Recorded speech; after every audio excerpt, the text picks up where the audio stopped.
My name is Ganesh Chella and I am the author of the book Creating a Helping Organization, 5 Engaging Ways to Promote Employee Performance, Growth and Well-being. I am here to tell you a little bit more about the book and what its central message is to all of you.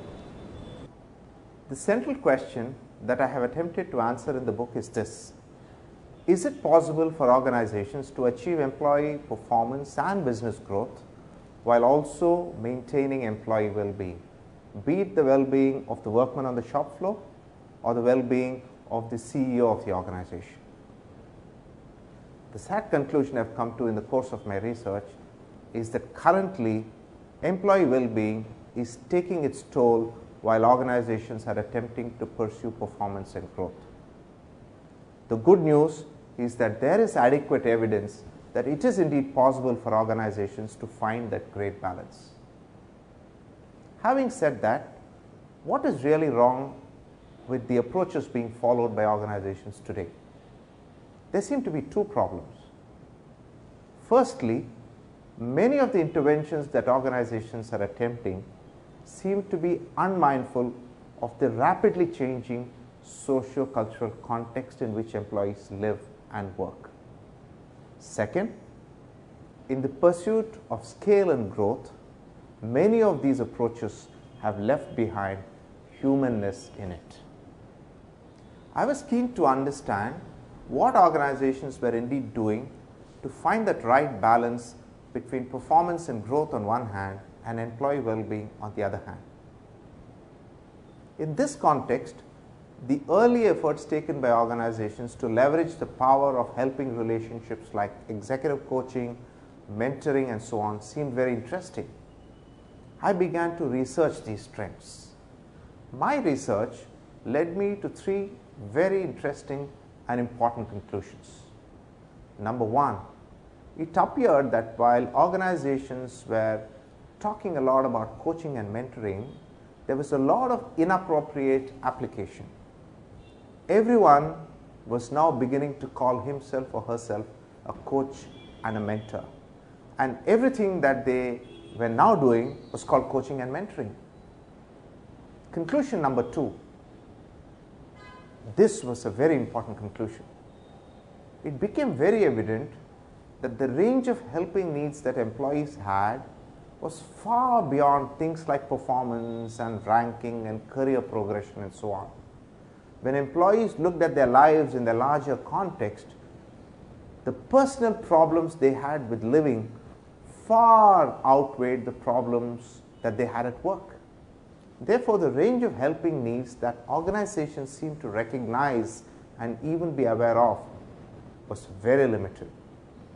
Finally, and this was a very good conclusion, it was evident that organizations were slowly beginning to recognize that it was important for them to make available a range of helping sources that employees could leverage.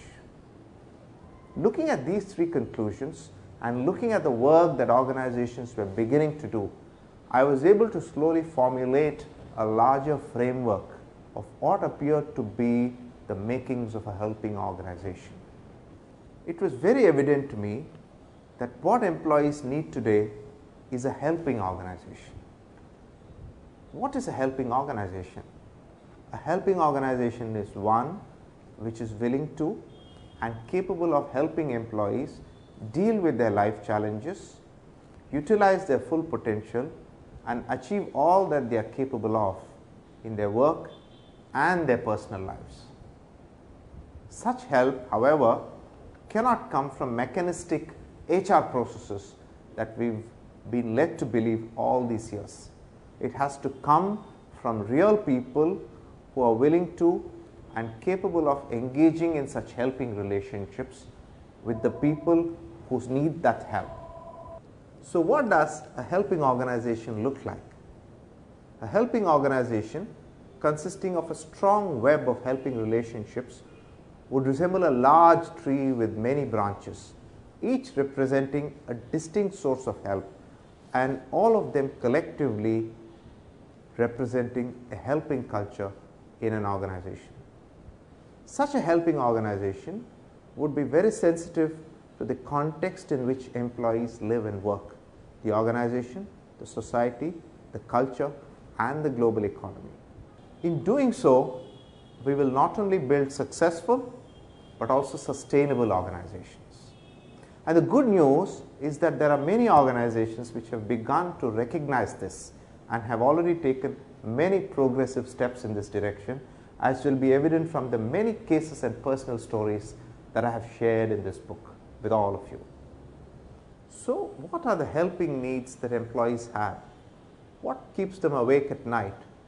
What are the needs that helpers in an organization are likely to deal with when they engage with these employees who need such help?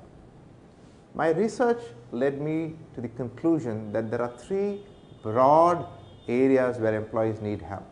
First, employees need help in leading their own personal lives. This includes help in managing their marital relationships, balancing the demands of work with the needs of the family as well as their own personal needs. They need help with managing finances, parenting, and coping with the stresses of everyday living. Second, employees need help with their work. This includes help to deal with their concerns around performance, career, their future aspirations, the transitions they make, the workplace relationships, workplace grievances, and so on and so forth.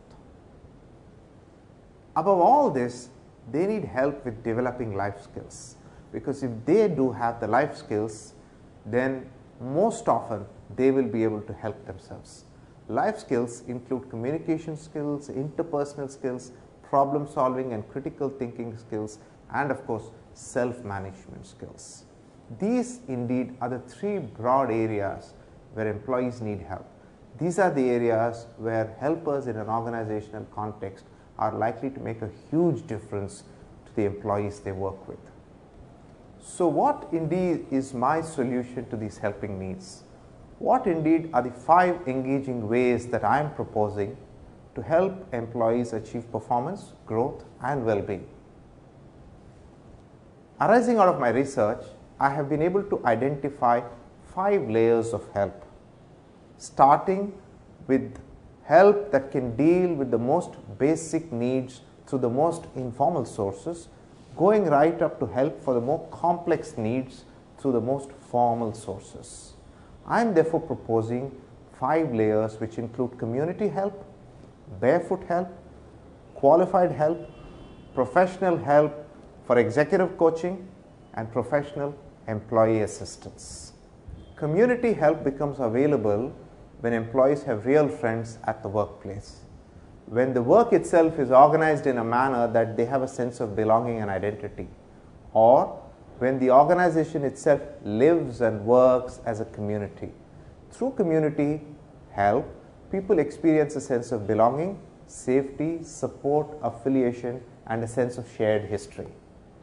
Barefoot help becomes a reality when the manager is able to engage in a helping relationship, at least as a barefoot helper, to deal with issues of performance and career.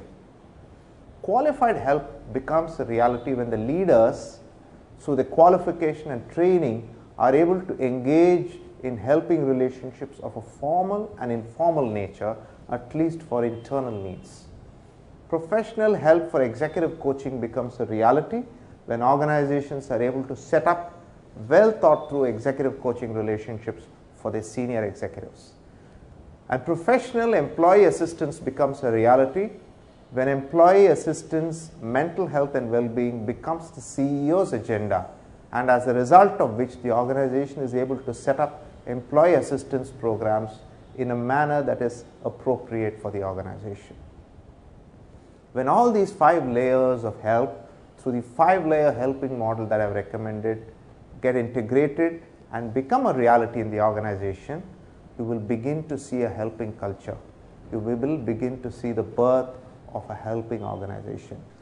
If we did all this, I am quite confident that we in our country will reach our 2020 ambition in good shape. I do hope you enjoy reading this book. Do let me know what you think.